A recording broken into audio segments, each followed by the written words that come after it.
Alhamdulillah, wassalatu wassalamu ala rasulillah. Жақсылықта жаманшылықта Алладан екен білеміз.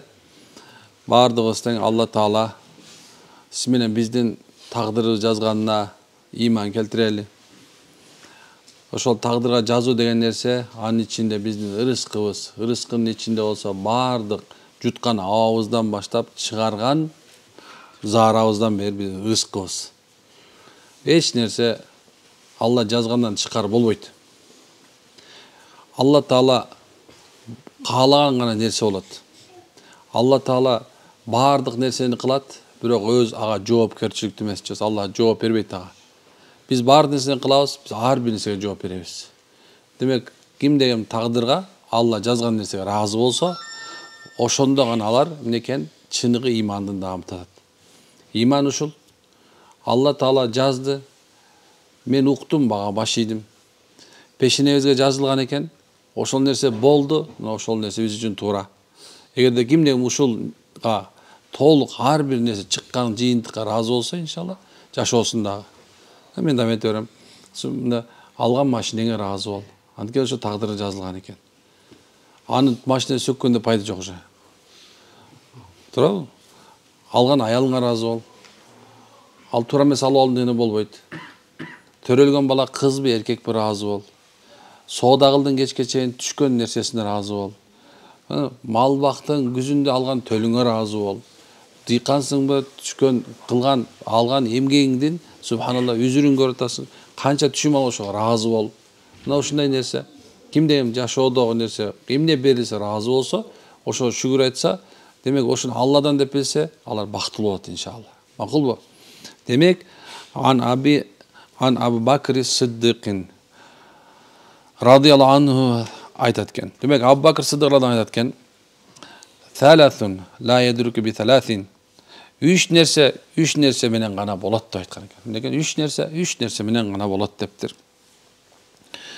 Ал-гина бил-му'ни, ва-шабаб бил-хидаб, ва-сиххату бил-удвияти. Демек айтат экен, үч нерсени табууга болбойт дейт. Үч нерсени менен табууга такыр мүмкүн эмес деп айткан экен. Биринчиси дейт, байлыкты дейт, ойлонуу менен дептир. Ойлонуп, бай болсом көзүң ачсаң эле байлыкты дейсиң да. Демек, ойлонсоң байлыкты таба алыш мүмкүн эмес экен. Аракет кылуу керек экен. Көрсөң? Өзү bir gün kaçan Hazreti Abu Bakır'dı halif kılıp şayлаганда, халифа кылып шайлаганда, пайгамбардын орунбасары болгондон эртең менен эрте туруп алып Абу Бакыр көңүл ачында мындай бир жанакы эмететкенде мындай материалды көтөрүп алып чуркап кетип бараптыр. Hazreti Умар чыгып, "Каяка бартасың, соода кылбайм" дептир. Үй билем ким багат? Бүгүндөн баштап сен халифасың. Базарда отурган болду айтса, бас аны ойлонуп турган ошондо эмне кылган экен? Биринчи жолу айлык чыгарып, ана халифага айлык берилген экен. Анан Абу Бакыр ушунчалык такып адам болгон экен. Ага берилеткенде бирок үйүндө көптөн бери таттуу нерсе желбейт, эч нерсе өтпөйт. Анан аял сураптыр, уруксат берсеңиз бир кичине экономить этейин, балдарга өзү болсо кичине бир таттуу жел болсо бир көйнөк кийели, ушундай макул дептир. Анан бир нече убакыттан кийин эмне экен? Бай акча чогулгандан кийин Абу Бакыр айтат экен, "Мына эми ал заман аялдары бөлөк да, мисалы алсачы, аз күйөөсүнөн кытып башкача иш кылышы мүмкүн, туурабы? Бирок ошол замандын аялдары некен өзүнүн күйөөсүнүн окуун, күйөөсүнүн субхан акысын жеп албайын деп, баягы акчасын көрсөтүп, эмне дейт? Ушунча чогулду десе, эсептеп туруп аны казынага кайра салып туруп, айлыгын кыскартып таптыр да. Абу Бакырчы болду, көрсө көп турбай бизге депчи, чогултсаң болот турбай депчи. Айтайын деген нерсе бул эмес, бирок эмне карасаң, байлыкты эңсөө менен болбойт деп айтып аткан Абу Бакыр мен эмес. Абу Бакыр айтат. Демек, субхана аракет кылуу менен болот деген сөз да. Бул дүйнөдө биз пешинебизге жазылган нерсе болот деп айтабыз да. Бирок аракеттен кийин, себебин кылгандан кийин. Түшүнүктүбү? Аракет, анан себебин кылабыз. Ойлонобуз, кыймыл аракет кылабыз, бирөөнү мынтабыз, бир шерик табабыз, мындан буга салабыз, инвестиция кылабыз, мод эмне алып, бай дүйнөнү мындай алдыга жылдырып турабы? Ушундай нерсе. Ана мисалы эгерде кимде мындай шариятта окат кылыш керекпи деп мен дайым айтып жүргөндөчү. Шариятта да ушундай нерсе. Шариятта да алдыга жылууну, алдыга аракет кылууну эч качан тыйбайт. Ислам ушундай дин, бул жерде бардыгына жол ачылган. Бүт жагына инновация дагы керек болсо, чоң бир нерселер түз, ойлоо жаса, баягы ордунда катып калбаш керек да. Мен да мисалы айылдыкмын айтат, мисалы мен айылдыкмын да, эми мен тигилерде шартты движение кыла албайм десе, оңой эле кылып коюшчу. Эшиктин алдына арымдан чөгүн чаба бер. Эшиктин алдына чөптү чаап кой, мына ошол сен алдыга жылганың да. Машалла. Сарайыңа бардың, карасаң, некен сенин сарайың бар да, эми 2-3 коюң болсо делечи, зыңкыйган сарайыңды краситтеп түздөп кое бер. Эмне болуп турганда? Эми шаардасың, уже эме болуп калдың, мына аксакал болуп калдың, эми эч ким балдарың кылып атат, эчтеке кылып атат. Эми эмне кылыш керек десе, акырын бар жок деген машинанын дөңгөлөгүнө тээп кой. Турба деген сөз да болчу. Ислам ушундай да, турба. Такыр эч кимден бүт бар нерсе болуп калды. Сен алдыга жылдың дүйнө жагынан дагы адамдарга жардам берип атасың. Ушундай кыласың, эми өзүңө жардам бер, спорт менен машык. Бар чурка, жана бир эме кыл, мындай бир адам өзүңдү өнүктүргөн үйрөн. Адам өзүн өнүктүрүш керек. Субханалла, мынтип эле зикир чалып отурган болсоң, эртең Кудай сактасын бир жактан бир эме келип калып, душман келип кала турган болсо, алсыз бирөө кылыч көтөрө алабы? Мамлекетибизди коргой алабызбы? Ошон үчүн Пайгамбар салам күчтүү мусулман алсыз мусулманга жакшыраак деген. Көрдүңбү, алдыга өсүү, бул байлык деген нерсеничи ушундай мындай көп нерсе деп ойлош керек. Байлык да бир ден соолук да бир байлык болуп эсептелет.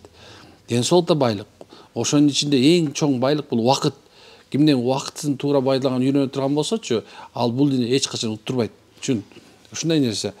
Мисалы эмелер, жөөттөр, же башка мындай финансы, өтө финансыга берилип кеткен адамдар время деньги деп атпай турабы? Биз айтабыз, иманда, исламда убакыт бул өмүр деп айтабыз. Биз өмүрүбүздү текке коротпошубуз керек. Биздики азыр текке короп атат. Биз азыр убактыларыбыздычы жедирип атабыз да. Убакытты мисалы алса, жедирип атабыз. Канча сааттар телефонго отуруп коет, канча саат. Мисалы алса, мындай соода кылып аткан эле адамды көрүп атам да. Мына соодагерлер араңда болсо, ушуну бир көңүл бурсаңар, мына соода кылып аткан мезгилде телефон карабай турупчу, соода кылган аракетинде болуп көрсөң, соода бүт баарын тизип койгон. Эми андайке эчтеке менен иши жок отур, жанынан адамдар өтүп атат. Да, эч ким менен ишигибиз жок. Мындай айтканда, мындай аракет жок да, мындай айтканда желание жок. Башка нерсе бар, виртуалдуу жашап жүрүп да, ал өз убактысын, соодагер да өз убактысын жедирип атат. Аракет кылуунун ичиндечи, негизи 3 нерсени иштетүү адамды дайым алдыга жылдырат. 3 нерсени иштетиш керек. Биринчиси субхан, сен убактыңды иштетишиң керек өзүңө. Анткени эрте туруу бул пайгамбардын сүннөтү. Пайгамбар саллаллаху алейхи эрте турганга береке бер деп Алладан тилеп койгон. Эң биринчи адам жакшылыкка жетем дегенсичи, оңолом деген адам эрте туруп башташ керек. Эң биринчи эрте туруш керек. Бул ушу биринчи закон. Экинчиси субханалла, адамдар менен мамиле түзгөндү үйрөнүш керек. Мамиле кылыш керек. Үчүнчү, өзүңдүн эмеңди, интеллектиңди, өзүңдүн болгон нерсеңди адамдар менен мамиле түзгөндү коротуш керек. Анан үчүнчү, анан кийин ошондон колуңда болгон нерсеничи кичинекей болгондо бир жарты теңге болсо керек болсочу, бир мейли 10 000 сом боло турган болсо дагы сен ошо миллиард кылган болот да. Эгерде сен ушу 3 нерсени, эки нерсени алдыңкы экөөнү кыла турган болсоң, үчүнчүсү өзү келет. Динде деле ушундай. Мындай динде деген мындай, ибадатта да ушундай да. Эмне экен, субхан эрте туруп багамдат намаз окуйсуң. Өзүң биринчи багамдат окуган болсоң, калган намаздарды окуш оңой болот да. Ошондой эле субханалла, дин да өзү бул мамиле. Адам мамиле курсаң, устазыңга мамиле курсаң, талабалар мамиле курсаң, машал илим өзүнөн өзү жуга берет.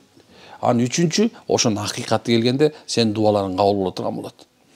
Дуа кылып жата бер деген исламда жок.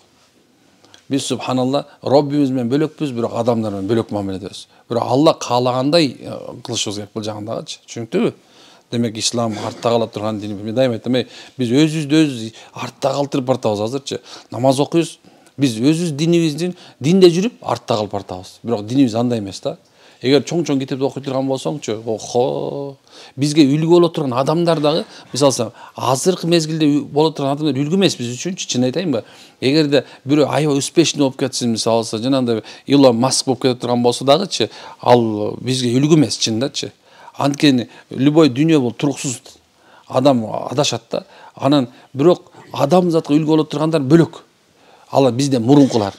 Мен мейли бияқты мондай мен айтпай эле коеюн. Бер жакка келе турган болсок деле мисалы алса бизде канча деген олиялар, канча деген баатырлар чыккан. Ошолордун жашоосун таржымасын мисалы алса уксаң, охо. Азыр мисалы Курманжан Датка деп делечи мисалы алса айтып атпай турбу? Кандай бир килейген мындай бир область деп коеюн да. Ошол жактын мындай айтканда губернатор болду да тура ошол мезгилде. Бир аял субханалла эмнекен бизге ошондой боло албай атабыз азырчы.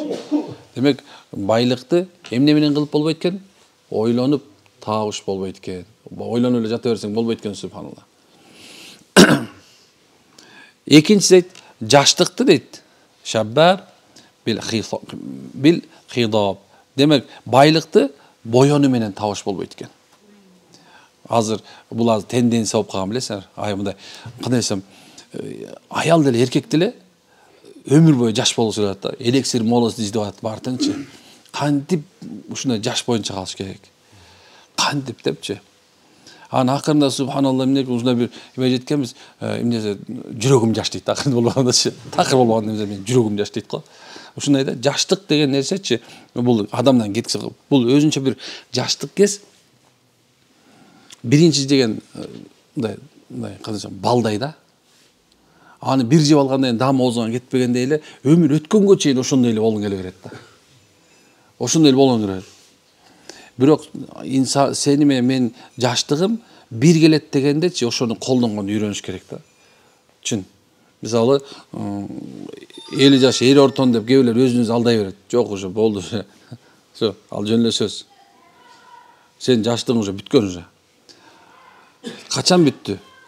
Качан субханалла сен акылың бир нерсени кабыл албаганда бүттү уже. Жаттай албай калдың. Жаштык ушун үчүн берилет да. А шайтан айтат жаштыгыңды эмнекен жыргап ал деп айтат экен. Аны көбү жыргап өтүп кетпедик турбу? Мен тамашалап айта берем мына карасаң. Бир жерден мен бир болгон окуя десеңиздей. Базарга барып калдым, Токмокко базарга бардым. Анан биз деле айылдык болгондон мал сатабыз, барып аны мына балдар кийиниш керек дегендей ушундай бер да. Анан субханалла базарга барып эметип атам. Өзбек менен сүйлөшүп калдык. Жанында турабыз. Бир жакшы байке бар эле, ал болсо кызын үйлөнткөн атыптыр. Анан тиги өзбек дешок. Анан өзбек айтып атпай, эмне болду десе, ушундай кыз үйлөнткөн дам тиги нерсе угуп отурам мен жаначы. Канчадасың дейт, 45-те. Эмне кылып койдуң дейт да. Ой, кыз үйлөнгөн да, ремонт кылыш керек болот атат дейт. Кызды берет биз ушундай да, бизге бир нерсе убагында эле керек да, билесиңерби ушундай. Бир убакта эле керек да. Калган убакта кереги жок бизгечи. Анан субханалла үй ремонтташ керек, себеп алыш керек, тигинди алыш керек. Ага чейин эмне кылдың десе, ойгонсом эле кызым күйөт ете турган болуп калыптыр кыргызча. 45 жашка чейин арак ичкен, жүргөн, жыргаган, унуткогон. Эми биздики карасаң балдар чоңоюп кеткен да, анан эмне кыларын билбей калганбыз да. Аты өзү айтып атты, момундай мына кызың турмушка чыгат деп ойлонгон эмес белең, мындай авторитетиңди табайын деп, мындай уят болбойын деп ойлонгон эмес белең десең, айтып атпай, анын убактым жок болчу дейт, убактын ойлонгончу. Өкүнөн диалог да. Анан ошондо түшүндүм, чын эле биз карасаң мына бизден кызды турмушка берерде, баласы үйлөнөрдө үй ремонт эткенбиз да. Ошондо чапачып бир нерсе кылып, ушун төрөтчү анан эле. Ушу кыз үйгө күйөө тийбесе үй ремонт болуп калмас. Кылдыкка жыргап коет да. Карасак, ушундай экенбиз, ошол себептен субханалла, экен бул жаштыкты туура колдонуш керек. Бирок азыркы мезде карасаң көптөгөн эжекелер, апалар деле карасаң, мындай кошуп атат, беттерин монтат, бүт беттериничи шайтан билет субханалла. Ошол эле жанагы индустрия бар, мындай суллук, красный эмеси бар го, кандай десем, жагып кете турган жагы бар го. Ошол жерлер канча упаларды чыгарып атат, майларды чыгарып атат, бүт нерсе жаштык адамдарга ушундай болуп калган, жада калсачы, бетине кичинекей мына так чыгып калсачы, ошондо стресс болот азыр. Менде эле көп стрессте болгондо ошондой. Эмне болсо стресс, эмне болсо караңгычы беттим дейт. Канча балам 4 балам бар дейт да. Өзү 40-ка чыгып кеткен да. Стресс. Айтам башка киши карабайт да болду эми. Жайым баягы кээ бирлер айтышы мүмкүн, азыр мени көрүп алыпчы, бул кайра ушуну басын жок, андай эмес. Дегеним субханалла, бул жерде айтып аткан максат, эми жаш болбойсуң деген сөз. Мага бир жолу ушундай болду. Бир эмени бир машинени оңдотоюн деп барсам, балдакай ии десем, эмне кылат дейт, муну жакшылап мындай жасап, зыңкыйтып коет десем, молдакем коюңузчу, кемпир кыз болбок барат атпайбы.